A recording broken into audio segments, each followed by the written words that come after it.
બનાવવાનું છે આપણે ડુંગળી બટેકાનું શાક એકદમ સિમ્પલ રીતે. જો કે આ બધાને આવડતું જ હોય ડુંગળી બટેકાનું શાક, પણ આપણે જે પીજીમાં રહેતા હોય કે હોસ્ટેલમાં રહેતા હોય કે એની માટે આપણે બનાવવાના છે એકદમ સિમ્પલ રીત અને ઇઝી રીત ડુંગળી બટેકાનું શાક.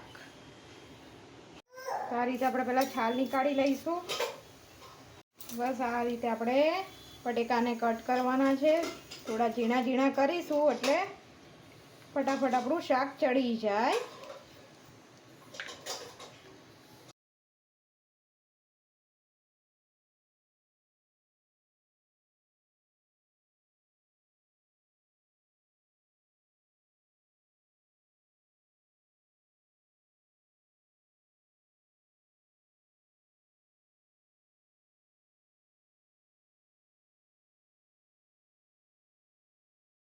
તો બસ હવે આપણે ગેસ ચાલુ કરીએ.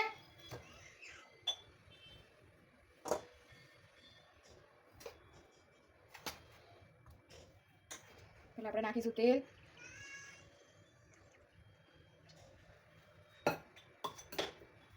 તેલ ગરમ થાય પછી નાખવાની છે રાઈ. આમાં આપણે જીરું નહીં નાખવાનું, રાઈ હિંગ નાખવાની છે.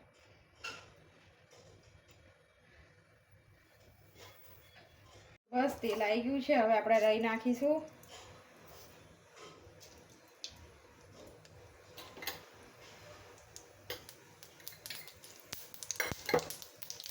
નાખીશું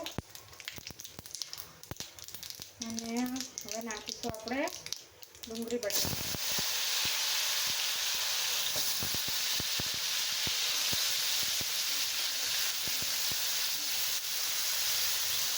બટેકા વધારે છે, ડુંગળી ઓછી છે,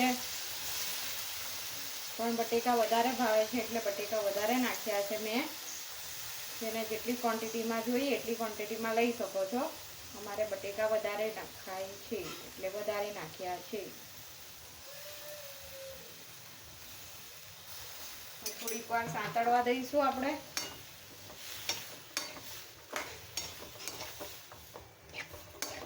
આમાં બીજું કંઈ મસાલા નહીં નાખવાના, ખાલી મરચું, મીઠું, હળદર અને ધાણા જીરું. ગરમ મસાલો બી નહીં નાખવાનો આમાં.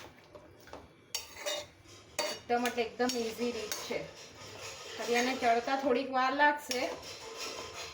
કુકરમાં બનાવો તો ફટાફટ બની જાય, પણ કુકર કરતાં આપણે આમાં વધારે સારો ટેસ્ટ આવે છે. થોડું સતરાઈ જાય પછી આપણે એમાં મસાલો કરીશું. બસ હવે આપણે આમાં મસાલો કરીશું. સ્વાદ પ્રમાણે મીઠું, હળદર,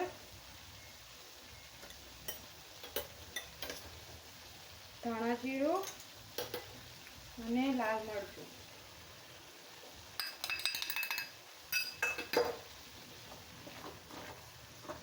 બધું મિક્સ કરી દઈશું.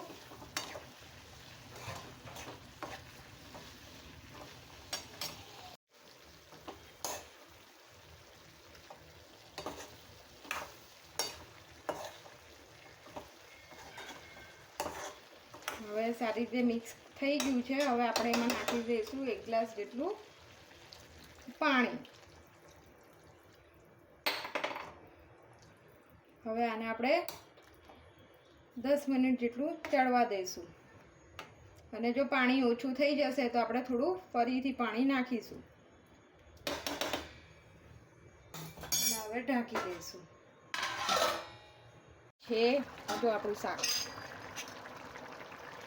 શાકમાં હજી પાણી છે અને હજી થોડું કાચું લાગે છે. હા, હજી થોડીક વાર ચડવા દઈશું આપણે. ગરમા ગરમ ભાખરી બી થાય છે, શાક બી થાય છે અને ગરમા ગરમ ભાખરી બી જોડે જોડે થવા મળી છે. તો આવી જાવ જેને જમવું હોય એને. જોઈ લઈએ કે આપણું શાક ચડી ગયું છે. જોઈને તો લાગે જ છે કે ચડી ગયું છે.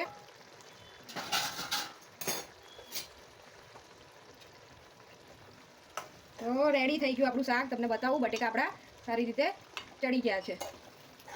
બસ એકદમ ઇઝી રીત અને સિમ્પલ, કશા મસાલા કશું જ નહીં. આ રીતે બટેકા ડુંગળીનું શાક બનાવશો તો એકદમ ટેસ્ટી બનશે. ગેસ બંધ કરી દઈશું અને ઉપરથી આપણે કોથમરી નાખી દઈશું. જેના વગર આપણું શાક અધૂરું છે ટેસ્ટમાં. તો બસ આ આજની મારી રેસીપી હતી ડુંગળી બટેકાની શાકની, અને સાથે મારી ભાખરી બી રેડી થઈ ગઈ છે. એક બાજુ શાક થતું હતું અને એક બાજુ મારી ભાખરી થતી હતી. તો તમને ભાખરી બી બતાવી દઉં. તો ભાખરી બી રેડી થઈ ગઈ છે મારી, અને આ છે શાક. અને અત્યારે હજી સાંજના જમવામાં બન્યું છે, પણ કેટલું વહેલું, હજી વાગે છે 5:30, અને અત્યારે મેં બનાવીને કમ્પ્લીટ કરી દીધું છે. કેમ કે છોકરા નાના હોય એટલે આપણે બહુ ઉતાવળ ઝડપીથી કરવું પડે બધું કામ. છોકરું સૂતું હોય ત્યારે ફટાફટ કરવું પડે. ઓકે, તો બાય. કેવી લાગી મારી આ રેસીપી ડુંગળી બટેકાની કમેન્ટમાં જણાવજો. જય શ્રી કૃષ્ણ, જય સ્વામિનારાયણ.